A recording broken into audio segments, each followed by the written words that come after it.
हाय। तो जब से नितेश तिवारी की रामायण का अनाउंसमेंट टीजर आया है, हर तरफ सिर्फ इसकी कास्ट, बजट और एक्सपेक्टेशंस को लेकर बातें हो रही हैं। लेकिन अगर तुम डिस्क्लेमर से भी नहीं समझ पाए हो तो ये वीडियो उस रामायण पर नहीं है। मैं बात कर रहा हूँ एक ऐसी फिल्म की जो कहती तो है कि वो वाल्मीकि रामायण से इंस्पायर्ड है, but is it really? Stay tuned. मगर आगे बढ़ने से पहले मैं बता दूं कि इस वीडियो में मैं सिर्फ उस फिल्म में की गई रामायण की डिपिक्शन पे बात करूंगा। तो अगर तुम इजीली ऑफेंड हो जाते हो तो अपने रिस्क पर आगे बढ़ना।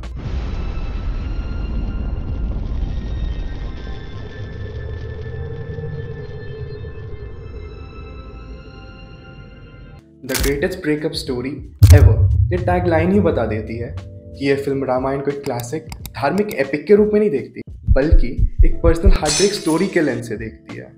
2008 में आई इस एनिमेटेड फिल्म को बनाया है नीना पेली ने, जो एक अमेरिकन कार्टूनिस्ट, राइटर और एक्टिविस्ट है।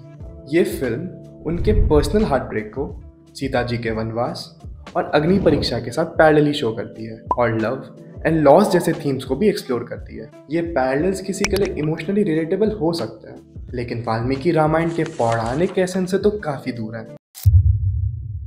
अब अगर देखने जाएं तो रामायण लगती भी है, राम, सीता, रावण, लंका सब है इसमें, लेकिन ये एक डीपर रिटेलिंग नहीं बल्कि सिर्फ एक सरफेस लेवल कमेंट्री है।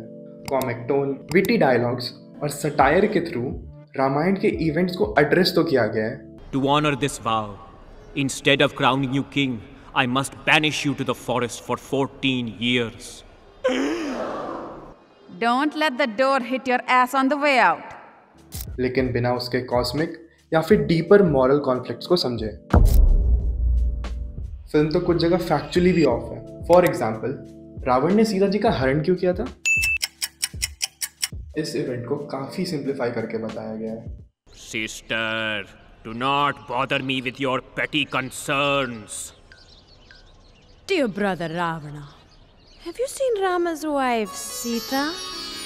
She is the most beautiful woman in the world. Make Sita your wife, Ravana. Steal her from Rama. Sita ji को एक फेमिनिस्ट लेंस से पोर्ट्रे तो किया है। Like, listen, he doesn't like you, doesn't talk to you. You've got to move on. Something's wrong. Okay? But कुछ एग्जैजरेशंस ऐसे हैं जो कैरेक्टर के एसेंस को डिस्टॉर्ट कर देते हैं। लेकिन और एक चीज़ जो इस फिल्म में रिपीटेडली दिखती है वो है सीता जी का एक सैड और वीपिंग विक्टिम बनकर रह जाना। पूरी फिल्म में सीता जी के पेन को हाईलाइट किया गया है, विच आई फील कि डायरेक्टर का इनर एक्सप्रेशन है। Hello? Please take me back. Please, please, please. I'll do anything, please. जबकि वाल्मीकि रामायण में सीता जी एक फियर्स, स्ट्रॉन्ग और सेल्फ अश्योर्ड वुमन के रूप में सामने आती है।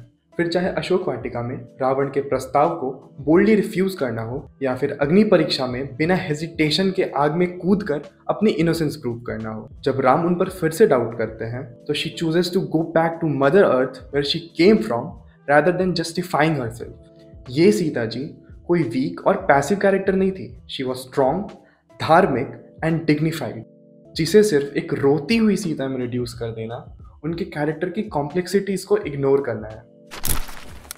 फिल्म में 3 इंडोनेशियन शैडो पपेट नरेटर्स हैं। ये लोग मॉडर्न रामायण के मिक्स्ड अप वर्जन्स को डिस्कस करते हैं। The Vanars were actually another species. They were half man, half monkey.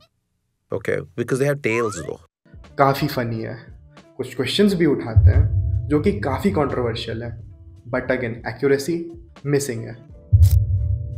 जब ये फिल्म पब्लिक डोमेन में आई और कुछ सेंटिमेंट्स हर्ट हुए तब आर्ग्यूमेंट्स आए it's just art.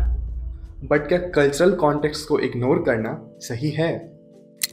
Creative liberties लेना सही है, बट जब उनका यूज़ कल्चरल एपिक्स पे हो तो एक थिन लाइन होती है बिटवीन इनोवेशन एंड इनसेंसिटिविटी। तो क्या सीता सिंग्स द ब्लूज एक आर्टिस्टिक एक्सप्रेशन है या डिसरिस्पेक्ट? क्या ये फिल्म सीता जी को समझती है या उन्हें सिर्फ अपना इनर टर्मोइल एक्सप्रेस करने के लिए यूज़ करती है?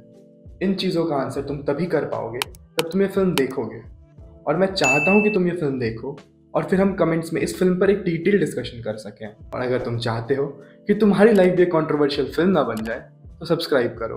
मिलते हैं नेक्स्ट वीडियो में, तब तक के लिए अपने आसपास शांति बनाए रखें।